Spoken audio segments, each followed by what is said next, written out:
প্রদ্যুম্ন জলে নেমে ফুলটা সংগ্রহ করে ওপারে গেল। তুমি মাঠের মাঝের ওই বড় গাছটির তলায় রোজ বসে থাকো না?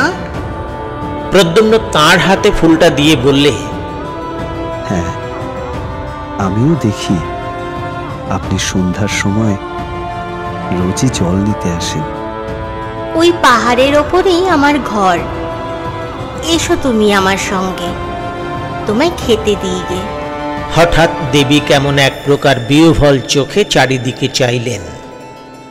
তারপর পাহাড়ের গায়ে কাটা ধাপ বেয়ে উঠতে লাগলেন।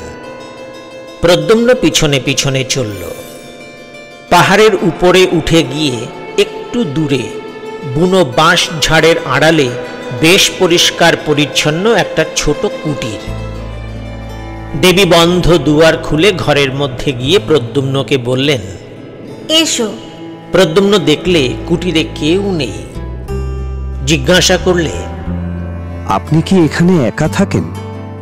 না, এক সন্ন্যাসী আমায় এখানে সঙ্গে করে এনেছেন।